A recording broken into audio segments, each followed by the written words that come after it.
Olá, tudo bem? Hoje eu quero falar a respeito do renovo do Senhor.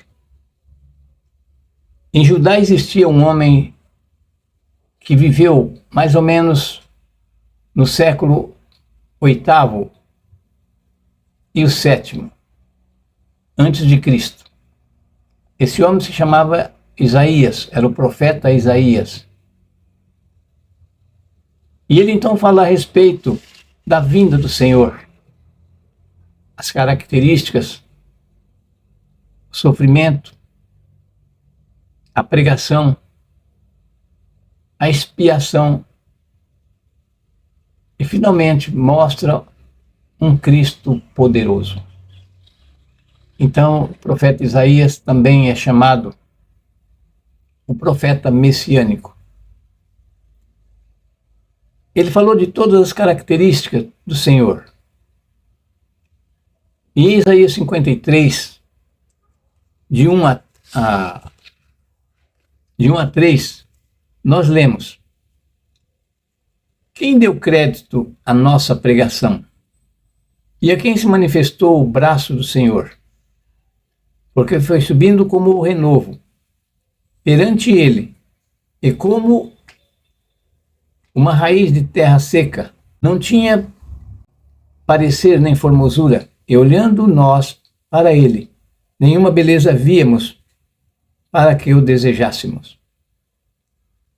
Era desprezado e o mais indigno entre os homens, homem de dores, experimentado nos trabalhos, e como um de quem os homens escondiam o rosto, era desprezado e não fizemos dele caso algum.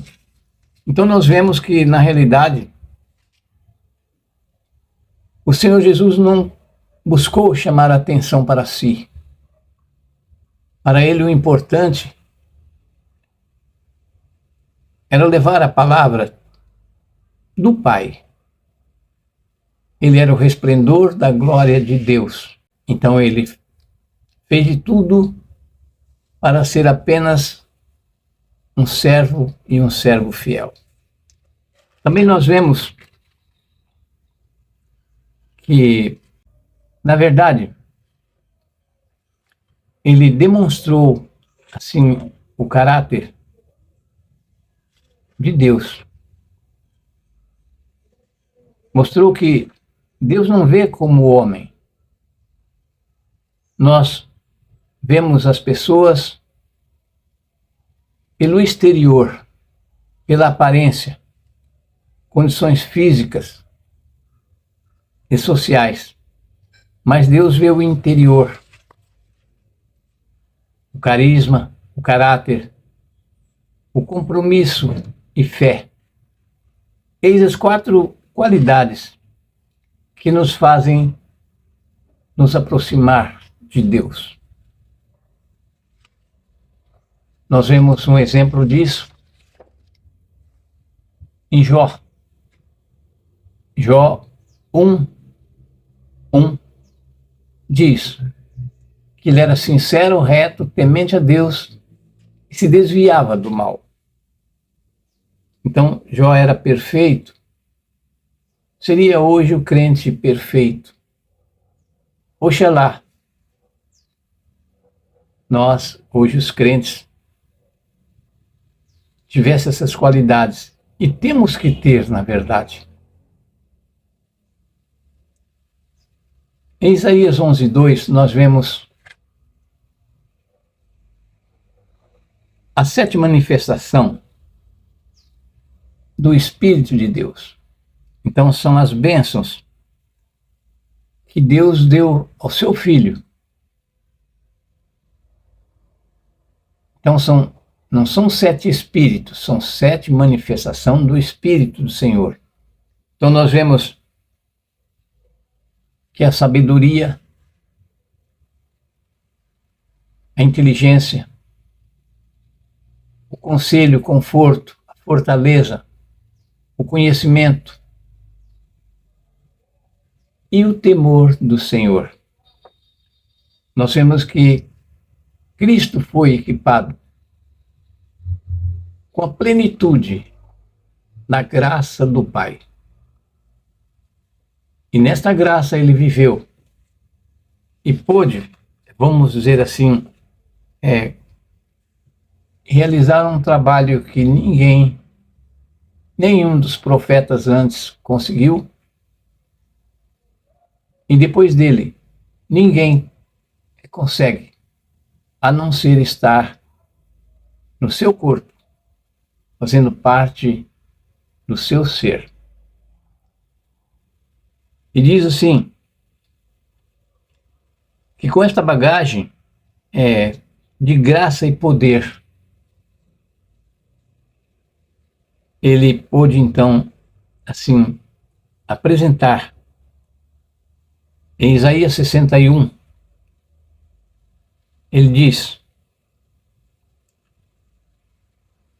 o Espírito do Senhor Jeová está sobre mim, porque o Senhor me ungiu para pregar as boas novas da salvação. Enviou-me a restaurar os contritos de coração e a proclamar liberdade aos cativos e abertura da prisão aos presos, a apregoar o ano aceitável do Senhor e o dia da sua vingança, a vingança do nosso Deus, a consolar todos os tristes. Assim vemos o Senhor em toda a sua força e poder. Na realidade,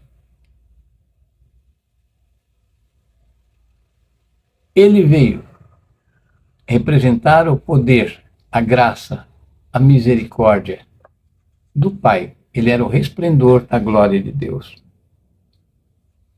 Mas em Isaías 58, ele então fala a respeito da igreja. Isaías 58:1 diz: clama em alta voz, não te detenhas. Levanta a tua voz como trombeta e anuncia o meu povo os seus pecados e a casa de Jacó a sua transgressão. Se nós prestarmos atenção, existe uma diferença entre o meu povo e casa de Jacó. Que diferença é esta? Na realidade, nós vemos sempre que no meio da igreja existem dois tipos de seguidores de Cristo. Existem os fiéis, aqueles que procuram fazer a vontade de Deus. Mas existe também o joio, aqueles que dão trabalho,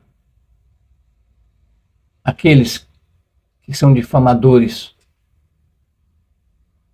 aqueles que não têm o amor verdadeiro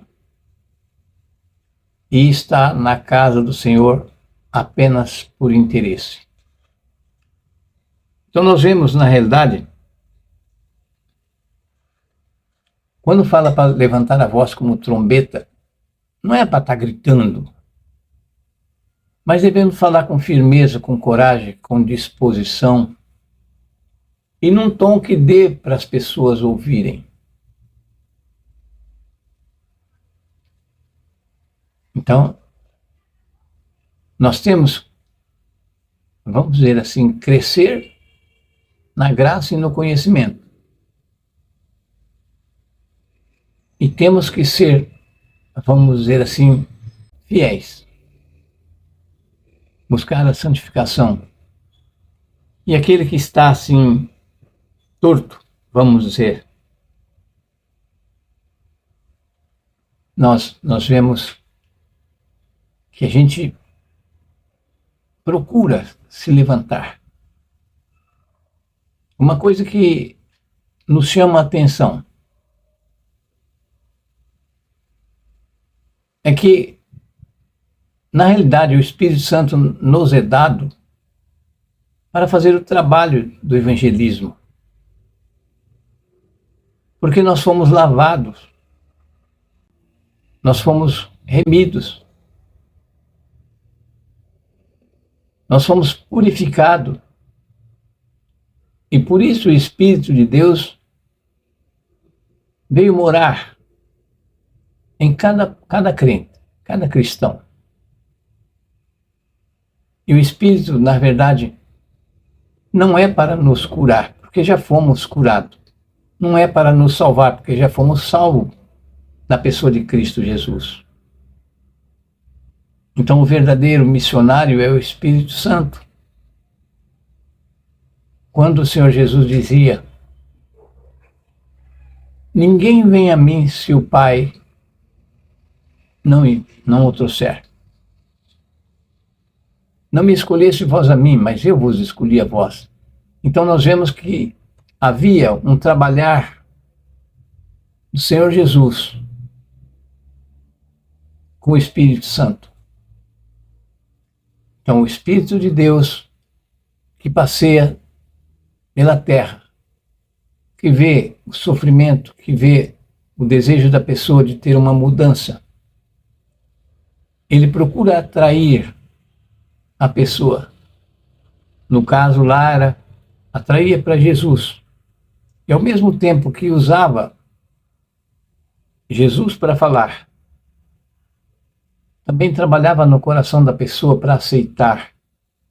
Porque a Bíblia diz que é Deus que dá o desejo e como realizar. Então nós vemos a importância que tem. E nós vemos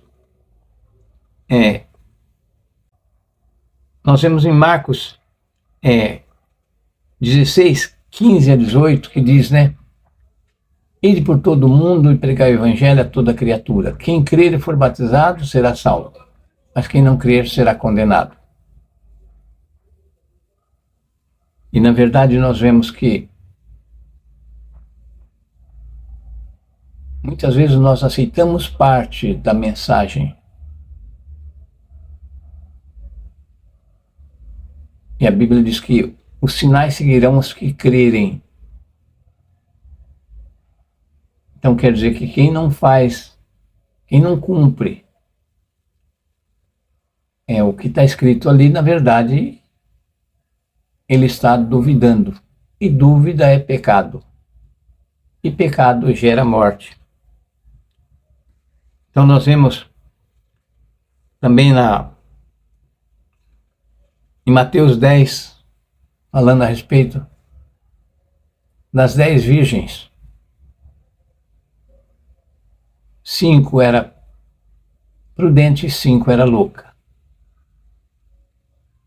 Então nós vemos que o importante para nós aqui é esse. Tardando o noivo, tosquenejaram todas. Então, na realidade, Deus previu que a igreja ia falhar, que a igreja ia adormecer.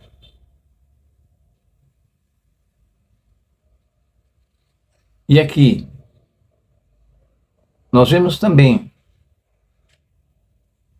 em Mateus 10, chamando os seus 12 discípulos, deu-lhes poder sobre espíritos imundos para expulsarem e para curarem toda enfermidade e todo mal. E eu fico pensando se isso é uma ordem do Senhor. Por quê? Por que hoje, como igreja, nós não cumprimos? Em Mateus temos também o verso 11, Mateus 11, verso 2, 3, 4 e 5 diz a respeito de João, quando estava na prisão, ele ouviu falar dos feitos de Jesus. E ele manda então 2 discípulos para perguntar para Jesus: o Senhor é o enviado ou devemos esperar outro? E Jesus então, chamando os discípulos, diz para eles, né? E anuncia a João as coisas que vocês têm visto. O cego vê, o surdo escuta, o mudo fala, o paralítico anda, o enfermo é curado. E ele ainda dá uma advertência: bem-aventurado vocês são quem não se escandalizar em mim. Então nós vemos que, na verdade, o Senhor Jesus, ele era um homem simples, como qualquer um. Não tinha nada que pudesse atrair, mas ele tinha uma coisa: a graça e o poder de Deus. E aqui nós vemos que ele, quando manda as pessoas, os discípulos, saírem em ação missionária, ele diz para eles não levar alforje, não levar pão, não levar 2 túnicas. Enfim, sair em simplicidade. E onde eles chegassem, eles deviam entrar. E se aquela pessoa recebesse, eles deveriam ficar até a sua saída, o tempo da sua saída. Então nós vemos a diferença daquele tempo para o nosso tempo de hoje, em que as pessoas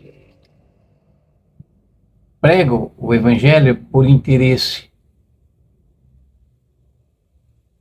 buscando enriquecer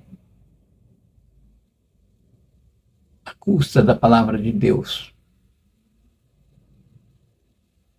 Reparou que esses pregadores famosos, essa passagem aí que fala para a pessoa não levar 2 mudas de roupa, levar um alforje. O alforje era, vamos dizer assim, como se fosse, vamos pegar um saco de farinha de trigo, fecha a boca dele e corta no meio, e põe no ombro e põe as coisas na frente e atrás para equilibrar. Então nós vemos, na verdade, que era bem diferente do que nós vemos hoje. Em Isaías 1:4, diz que naquele dia 7 mulheres falariam para um homem: nós só queremos o teu nome, a gente sabe se cuidar. Então nós vemos as 7 igrejas e o noivo é Jesus. A igreja sempre quis o nome de Jesus, ela esconde atrás do nome de Jesus, mas ela sabe ganhar dinheiro. Ela cuida dos seus interesses. E nós estamos vendo, na verdade,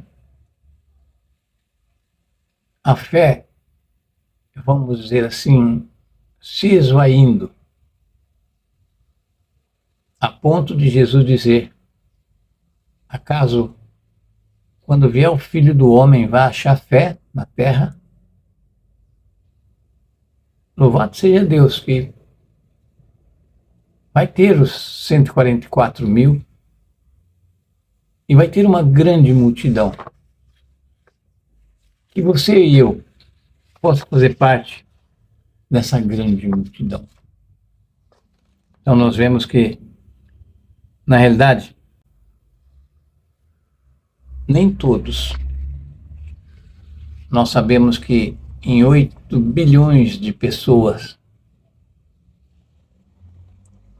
cada um com seu próprio interesse, com seu próprio objetivo, ninguém realmente está assim buscando a Deus com sinceridade, com a alma voltada para o Senhor e para o seu próximo. Eu fico pensando,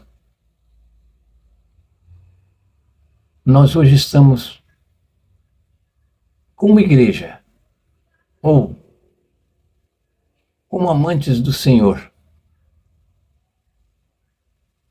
estamos, assim, como que perdidos. A gente vê os grandes pregadores muitas vezes negando a palavra, querendo criar, vamos dizer assim, como a gente já tem ouvido falar, uma outra Bíblia, achando que a Bíblia está ultrapassada. E aquela história do bezerro de ouro está acontecendo novamente. Imagina querendo que uma mente artificial venha criar uma Bíblia. Por acaso não é o bezerro de ouro que o povo chegou lá para o irmão de Moisés, Arão, e disse que eles queriam que ele criasse assim um Deus que eles pudessem tocar. E eles então fizeram aquele bezerro de ouro e adoraram o bezerro de ouro.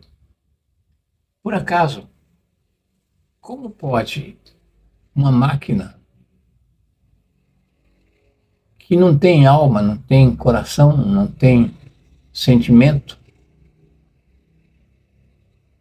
criar leis para que o homem adore? Por acaso, não é a mesma coisa que a Igreja Católica, com os santinhos, e mesmo na nossa época, ainda tem gente que adora o santo, que vai buscar, assim, resultado no santo.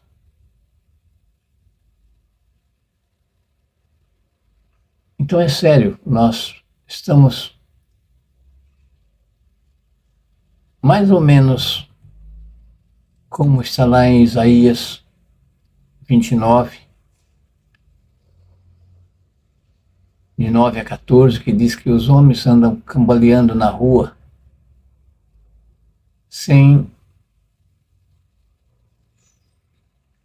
ter bebido, mas andam como bêbados. E chega para ele e pede para ele ler algo, e ele diz que não sabe ler. Tudo isso porque tem abandonado o Senhor, não tem posto a sua confiança no Senhor, e o Espírito de Deus se retirou. E hoje todo mundo está clamando, mas ninguém tem uma solução. Chegar a ponto, vamos dizer assim, de achar que a Bíblia está ultrapassada, que nós estamos numa outra época e vamos arrumar uma máquina para consertar. Imagina o homem apelando para uma coisa que ele mesmo criou para dar ordem para ele. Que Deus tenha misericórdia de nós. Que Deus nos ajude. Que abra a nossa mente, o nosso coração e nos faça ver e compreender seus divinos propósitos. Eu gostaria que você me ajudasse se inscrevendo, dando a sua opinião, para que a gente possa combater, não as pessoas, porque a nossa luta não é contra a carne nem o sangue, mas as forças espirituais da maldade nos lugares celestiais. Nós temos... Eu fiz um desenho E eu quero mostrar para vocês, no próximo estudo, aquilo que Deus tem me mostrado. Que Deus te abençoe. Que Deus te ajude. Que você possa levar esta palavra de ânimo e de confiança no Senhor. Porque, na verdade, a grande tribulação já começou no começo do ano. Eu não sei o dia que Cristo virá, mas eu sei que a grande tribulação já começou. Daqui para frente, se alguém está pregando para você que tudo vai melhorar, que tudo vai endireitar, que tudo vai... Essa pessoa está contra a palavra de Deus. Agora é tempo de humilhação. É tempo de santificação. É tempo de pôr os joelhos no chão e clamar a misericórdia do Senhor. É tempo de você olhar para o seu semelhante com amor e desejar que ele também venha alcançar a bondade e a misericórdia do Senhor, porque muito breve Cristo Jesus aparecerá. Senhor Deus Todo-Poderoso, em nome do Senhor Jesus, eu peço que o seu Santo e Poderoso Espírito acompanhe este áudio e aqueles que o Senhor tem determinado para a salvação, que eles venham a ouvir e entender, porque o Senhor Jesus Cristo disse que as suas ovelhas ouvirão. E eu sei que o Senhor já está aqui na terra, arrebanhando o seu povo, aqueles que realmente querem te servir com fidelidade. Não nos deixe cair, Pai querido, mas levanta-nos com o teu poder. Ajuda que a gente venha ouvir e entender e sair da mornidão.